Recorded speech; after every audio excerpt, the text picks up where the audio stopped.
Hello, lovely people. I'm Sinead, and welcome to another Craftin' Chat. Today's the big day. We're going to announce those winners. But we're not going to do it right now. Going to make you wait for it. I don't know what all I've accomplished this week. I kind of feel like I'm in a tornado or a whirlwind of some sort, going around trying to get the spooky season stuff done and remember what all needs to be done.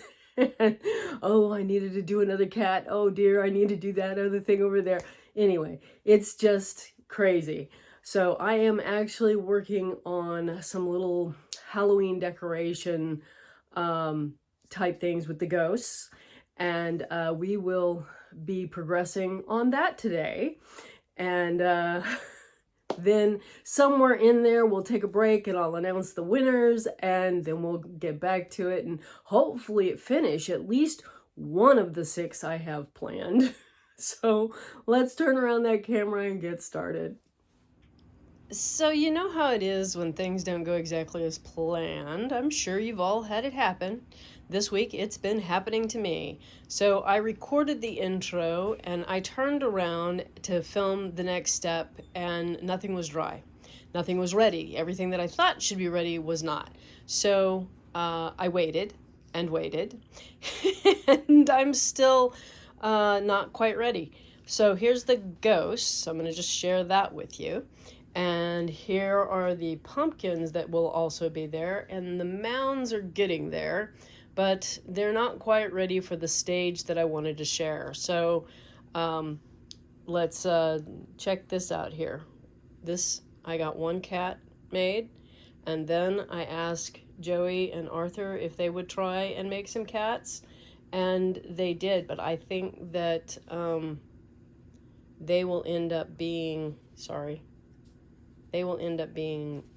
my little witchy dolls cats. And I need to make at least one more. I've got him cut out. So I'll get set up to show you what I was going to do next. And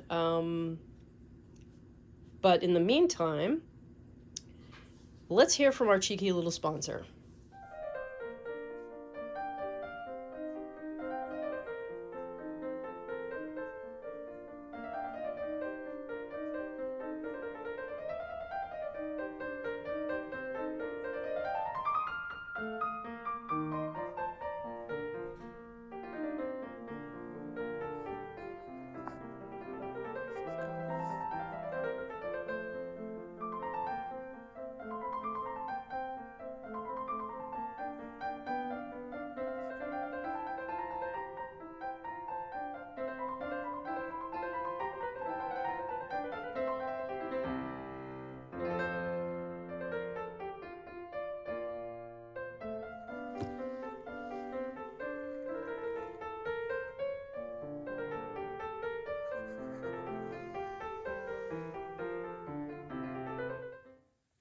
So this is the basic plan of decorating the little mound, and then I will use a 2-part epoxy to attach this because it's a lot heavier in here, like so, once the glue has all set up.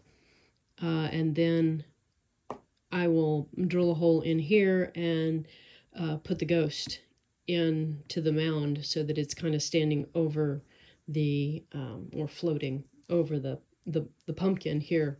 And the concept behind the mound is, I don't know if you've noticed in a pumpkin field or actually in just about any large field that's been planted, the corners will often develop a mound as the tractor goes around the field, and it just kind of kicks up a mound into the corner, and it around here especially, they'll be covered with brambles and other bits of whatever the wind brings along and captures in the corner. And in a pumpkin field, you'll sometimes have a pumpkin in that corner waiting for someone to discover it. So anyway, let's start on, or continue on here. Let's get another one going. The moss I'm using, some of it was harvested from here. This very vibrant green came from Vietnam. So I let them do the dyeing of the moss to a nice green, because this moss would not be green naturally. Once you've harvested it, it comes out brown, and that's mostly what I have. Apparently, I can't remember to put the glue back. Yeah. I want the glue to continue to flow. We must put it back. And I just randomly place moss around. I'm not using a glue gun because that's melted plastic, and that would just be a no for me. This would probably go a lot faster had I tried something like that, but I'd also be sick now, so thus I didn't. I think I tried to talk a little bit about having Joey and Arthur make some cats. I didn't realize how long it had been since Arthur had sewn a stuffed animal. I mean, he did it a lot when he was little, and so did Joey. In fact, one of the things that I used to do is give them a tiny little felt stuffed animal when they lost a tooth. And Joey made most of the ones for Arthur and Cloud because Joey was older, and she was willing to help me out with the tooth fairy duties. So being that I thought that maybe this wasn't going to be too hard, but Joey's been really struggling with focus and getting things done, and apparently the cat was a little bit too much for them to tackle this week. And so their cats are wonky. And both of them being a little Aquarian, when I asked them if they needed to see the instructions or or anything, they both said, "Oh, no, we've got this." So I had a little chuckle as they both came back and said, "Wait a minute, what's going on here?" And as they worked it out, we've got ears that are a little wonky. Overall, the cat looks like a cat, but it's got some wonkiness to it, and I'm not going to sell it for that reason. That's my original plan, was to have their assistants so that I could sell them, and yeah, I'm not going to sell those. Jane will get them. Jane is my Middy Blythe witch, and she'll be happy, just absolutely thrilled with them, to have some black cats. It's something she has been asking for. And yeah, she'd also like it if I'd get round to finally finishing her environment, which that is a project that is definitely a future thing that I want to do. So this moss here that looks kind of like, it makes me think of reindeer horns. That is from here locally, and the moss you saw me putting, let me point with the glue. Boy, that glue is not on my side today. This moss right here is also local, and I made sure they were good and dry. They have actually spent a year or more. Yeah, this bag I think is from a couple of years ago. I dried them, and then you stick them you put them in a Ziploc bag, and if any moisture appears, they're not dry yet. So you take them back out and dry them. But I didn't have any problem. I waited long enough that they were completely dry before I stuck them in the Ziploc, so I haven't had any of those moisture indicators show up. I also got this train set type leaf for for creating environments. On a train set. I'm not sure I said those words correctly. I think there was something garbled in there. But anyway, these leaves are really fun, in my opinion. They give a nice element to the setup here.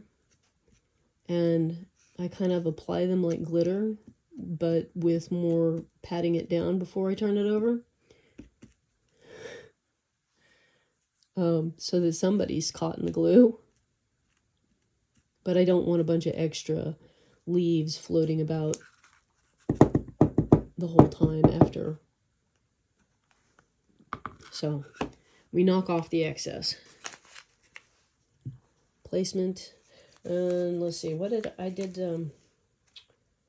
I did some fancy lilies on that one. That was a nice orange.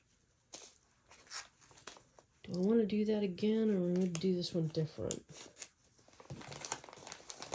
Before I continue with the leaves, I think I want to try. So you take the flowers, like this is calendula, and separate out the bits so that it adds color without being identifiable as a particular flower, because you wouldn't want it to look like the calendula, full-size calendula.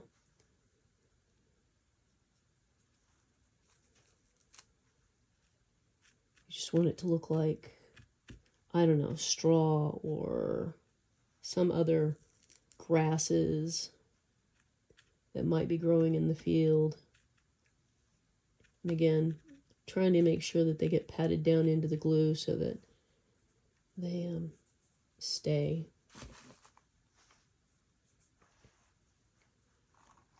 Set that down. I was just trying to think of another. There was another orange I had over here. These are just clinging to the moss, and I don't know, maybe I should leave them clinging to the moss. Oh, and these bright green spots, I believe, glow in the dark. Why don't you just stick with pulling apart a Lillian. So this is my bag of dried lilies, and these flowers were purchased. I don't have that kind of successful gardening. So just creating an environment in which the pumpkin sits, but leaving enough space to get a good adhesion with the two-part epoxy, because I want it to be stuck to the wood.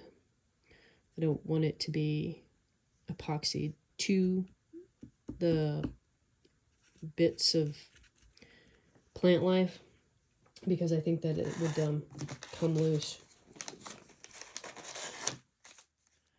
Okay, Radar has developed an interesting way of telling me that he needs to go out by barking at Joey and then looking at me.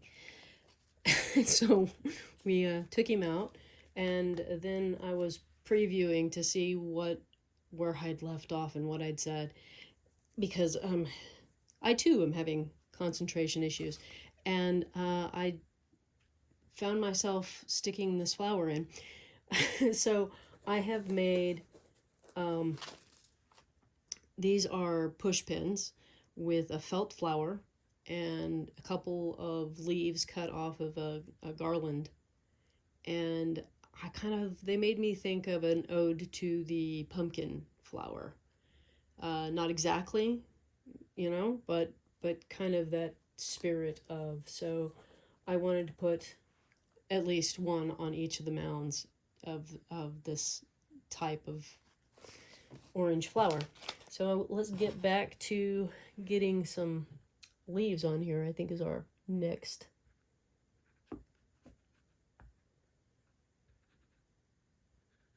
So at the beginning of the video, I was wearing my vest, and I cannot believe how different it fits from when I took the measurements. I mean, last winter it would have fit me pretty okay with a sweater under it, you know, like that was my idea. I wanted to make it just big enough to put a sweater under it. And it did not fit at all without the alterations. Now I'm kind of swimming in it, and there's more than enough room for a sweater, maybe two or three. And that's part of the chemical sensitivity, is that you never know what you're going to get exposed to that is going to cause you to change shape. I will literally swell up from exposure to fragrance, and or I don't know, chemicals that the logging company sprays, the defoliants, I think, that they sometimes do. Those will get me. And I think there's some other stuff going on too. And I just never know how much of it.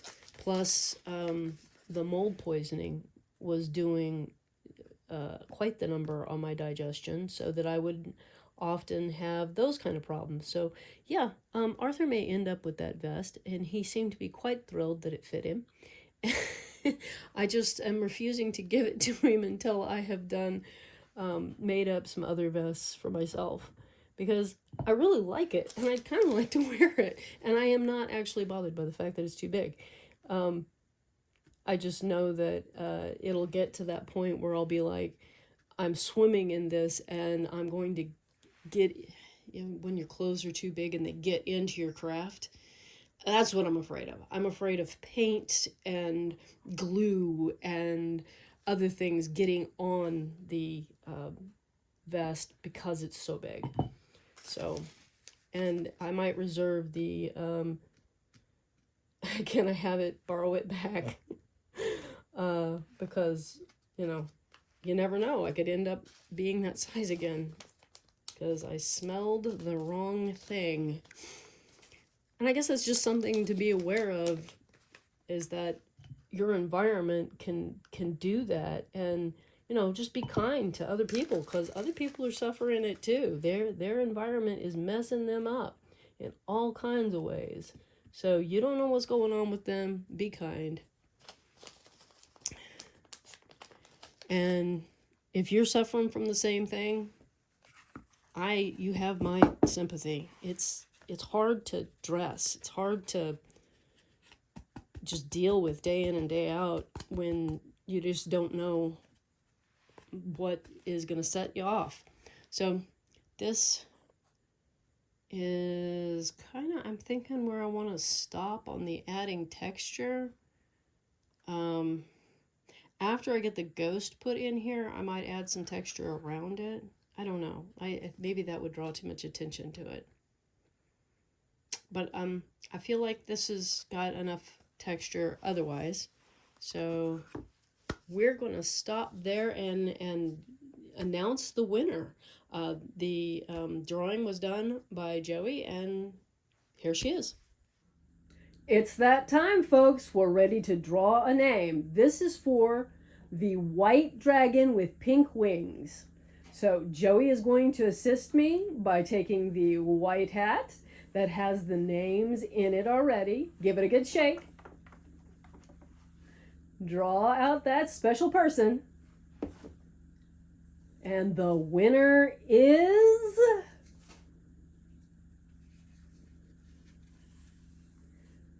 I can't read it. It will be in the description box.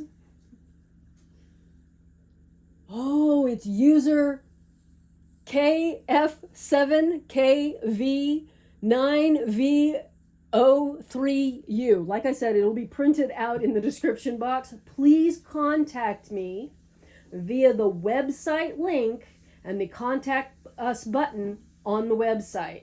You can contact me through YouTube, but YouTube hasn't been that great about passing on messages, so please contact me through the website so that I can get your shipping information and be able to send that special little dragon right to you. Now for the green dragon. Give it a shake, Joey. And the winner is Boom, boom, boom. That's actually not good. Small favors. Be sure you contact me, Small Favors, through that website with your address so I can ship the green dragon to you. I hope everybody enjoyed this, and let's get back to what we were doing. Congratulations to the winners of the dragons. If you weren't able to understand who won, check the description box. The winners will be typed out down there, and please do contact me through a private message or an email from the website. Don't put it in the comments. Don't put your information in the comments at all, please. So here's the dragons, and they are ready to fly home. So here's the ghost in place on there. The glue is not dry, it still looks white. And how I did that actually wasn't a drill bit. I got out one of my sail making needles, and it just, approximately center of the mound there, pushed it down. And what I didn't say here about these mounds is they are aluminum foil wadded up into a space occupier and then paper mache over with used paper towels this time, and a mixture of wood glue and water because, well, I had this mixing accident that left me with way too much watered down wood glue. So my proportions were wrong and I had to fix that, and it made so much glue. Anyway, so I'll be using that any time that it's going to get covered in paint, because obviously wood glue is yellow. And since this was being covered in paint, I wasn't concerned about it. But anyway, that aside, take the sharp pointy thing out of the mound, and then I am using this ultimate non-toxic water-based super glue, and it has worked really well. It's what I use to make my fairy wands. And so I just dip the shortened ghost stick here because it's way too long, and I just shorten that up to match the mound and cut it off there, and then put the glue on it and stick it back down in that hole and wait for it to dry. Try not to touch it, which is not easy for me. I hope you have a wonderful week and a delightful day, and I will see you on Friday. The cardboard dollhouse is going to get some more items, like I think we're going to go down to the tavern and add a fireplace and those upper cabinets. That is my goal. This week has not gone all that well, so we'll see, but join me on Friday to see how far I got. Bye-bye.